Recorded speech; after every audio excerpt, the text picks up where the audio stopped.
Breaking right now, Thomas Markle Jr. has lashed out at his sister in the most brutal interview he has ever given. This is how it's going down. Meghan, off, all right? There is no other way about it. You will not get within 20 feet of my dad. I can promise you that. Meghan Markle, as previously having been a quote yacht girl, there have been more revelations going viral from the past. And I want to show you this. She was a yacht girl. That's right. It's mentioned in the book. Meghan used to entertain as a yacht girl. My sister forgot where she came from.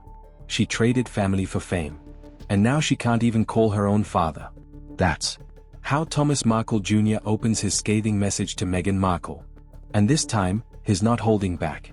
Meghan Markle trying to use the US government to step in and stop her own brother and sister having control over her father. While their 81-year-old dad lies in a California hospital bed after emergency surgery, Meghan's brother is torching her royal halo with gasoline-soaked words. He says the Duchess, who preaches compassion, has turned cold as Buckingham marble, ignoring the man who raised her and the family who once bragged about her every success. It's really a little bit disturbing, saying that, she doesn't have a family, she doesn't have a father. It's just ridiculous. To Thomas Jr., Meghan isn't a victim of the tabloids. She's the architect of her own downfall. She ghosted her own blood, he spits, but hugs cameras like they're her new relatives. Clips flash of red carpets, charity speeches, and glittering crowns. Then the harsh contrast, her father's hospital photo, the family's unanswered texts. The message is brutal but simple. The world's most photographed woman couldn't find 5 minutes for her own dad. And Thomas Jr. swears he's done staying silent. People need to know who she really is, he says. Because the yacht rumors, the lies, that's just the beginning. Stay tuned because what he's about to reveal could make even the palace squirm.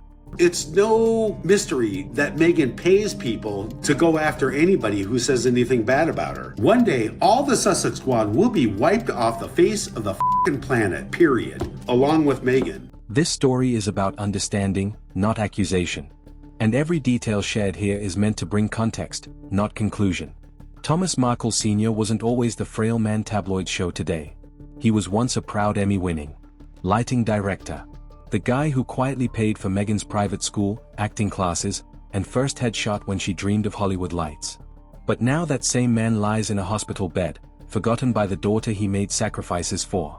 Is it worth dumping me for the rest of my life, denying my grandchildren? Is it worth getting rid of her father? According to Thomas Jr., the betrayal didn't happen overnight. It started the moment Meghan's royal ring slid onto her finger. He says she didn't just change her address, she changed her bloodline. Earth calls stopped. Emails bounced back when reporters sounded their dad outside his modest Mexican home. Meghan's team didn't help. They allegedly told him to stay quiet for the brand.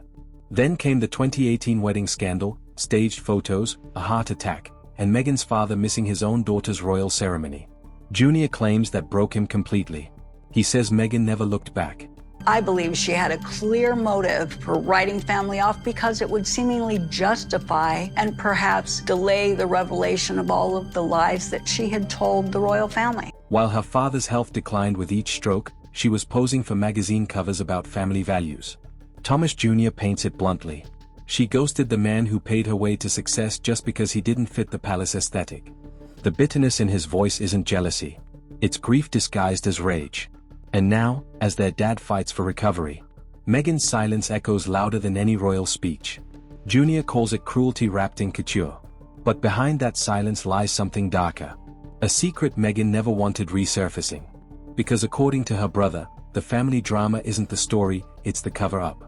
Stop sending your government officials in to the hospital in the Philippines. Pick up your goddamn mobile phone. Call Caroline Graham. You know her number. Pass the mobile phone over to Thomas Markle. Have a conversation. Anything less than that proves that you're not a human being, which is something that we've known for a long time. 4 years, Thomas Markle Jr. watched the circus unfold from the sidelines. Headlines praising Meghan's modern-day fairy tale. Interviews calling her the people's duchess. But behind that royal gloss, he says, was a sister who turned her back on every person who ever stood by her. This isn't his first outburst. It's his final warning shot. Back in 2018, months before the Windsor wedding, Thomas Jr. sent a handwritten letter to Prince Harry that went viral overnight. "It's not too late," he wrote. "Meghan is not the woman you think she is." At the time, the media dismissed him as jealous. Tabloids mocked his pleas, and Meghan never responded. Yet, 6 years later, every line of that letter sounds less like gossip and more like prophecy. Do you think your sister, Meghan Markle, has ruined Prince Harry? The answer is yes. I mean, every single interview, every single picture, every place they go, Meghan grabs him. Meghan controls him. Meghan tells him no. Meghan stands in front of him. She controls every single situation like she is the star. And she's turned Prince Harry into a man of non-substance, for her own well-being. Now, after their father's latest health scare, Thomas Jr. says he's done protecting her image. He claims the palace never silenced him. His own guilt did. "I thought she'd come around eventually," he admits. But you can't fix someone who cut her family for clicks. His voice, raw and tired, carries both fury and exhaustion. The sound of someone who's watched fame devour his family one headline at a time. In his new interview, he promises to expose everything Meghan worked to bury. The old friends, the wild stories, the polished lies. He calls it unfinished business, a truth the royal brand can't afford to ignore. But this isn't just another family feud.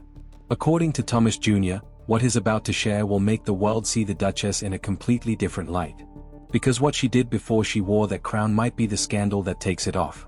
You look like you're medically induced on all your videos. You look like a fucking psychopath. You look like you're fucking on drugs. You and fucking Harry. You guys are in fucking la la land. No concept of fucking reality. It's disgusting. When Thomas Jr. hinted that Meghan's past wasn't what the palace PR machine claimed, the internet went wild.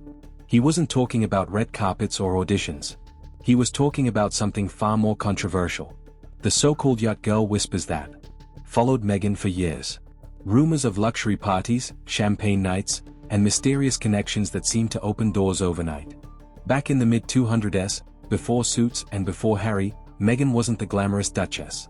She was a struggling actress trying to climb Hollywood's steepest ladder. And I wonder if Prince Andrew's going to come out and say, "Hey, Harry, I did your wife quite a few times on yachts before you got her." But according to her brother, that climb didn't happen through casting calls. It happened on private decks where cameras weren't allowed and the real power players gathered far from flashing lights. Online sleuths have resurfaced blurry photos tagging faces that once brushed shoulders with billionaires, royals, and producers. Nothing confirmed, but enough to spark obsession. And the way Thomas Jr. tells it. Meghan's team spent years scrubbing traces of that era before her royal debut. He calls it the deleted chapter of her life, a version of Meghan that doesn't fit the humanitarian fairy tale, the one she built from scratch.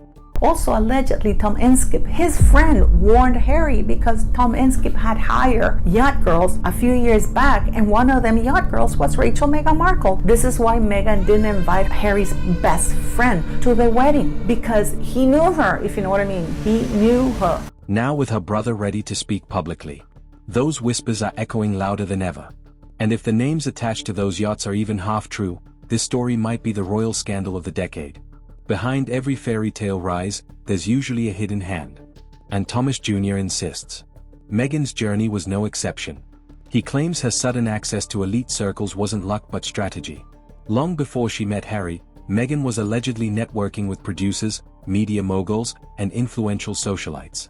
The kind of people who could turn an unknown actress into a household name. John Lefebvre, who's behind the very popular Twitter account GS Elevator, Goldman Sachs Elevator, shared on Twitter that Harry wasn't the first prince that Meghan met. In a tweet on December the 9th, he wrote, "Prince Harry revealed that he met Meghan Markle on Instagram. Amazingly, that's not the first prince she met online. All the Saudis flew her to France and Dubai as a yacht companion. He's just the dope who tried to turn her into a housewife." Just to suffer. Thomas Jr. says those early relationships paved the road to royalty. A few key introductions here, a private dinner there. Soon, Meghan was orbiting names tied to power, wealth, and global influence. To the public, she was the charming girl next door. Behind the scenes, she was crafting her own ascension with surgical precision. Online theorists have even traced photos from the late 2000s, spotting her at the same events as figures who'd later appear in royal gossip columns. Many of you have seen this picture already. You see that there's Meghan with her Cajuna hat. Coincidence? Maybe, But Thomas Jr. doesn't think so. She knew how to play the room, he says, and she never played it twice the same way. That, he claims, is Meghan's true genius. Not acting, but adaptation. The ability to blend into every environment until she's running it. Still, that power comes with consequences. Every person she stepped over now seems ready to talk. And not all of them are friends. Because, according to her brother, Meghan's biggest mistake wasn't the secret she kept. It's the people who helped her keep them. When the camera stopped flashing, and the royal glow began to fade, the cracks in Meghan's empire started to show. Her Hollywood comeback was supposed to be unstoppable. Netflix documentaries, Spotify deals, global speaking tours. But instead of applause, the world gave her side eye. Projects got cancelled, partnerships dissolved, and the word overexposed became her new title.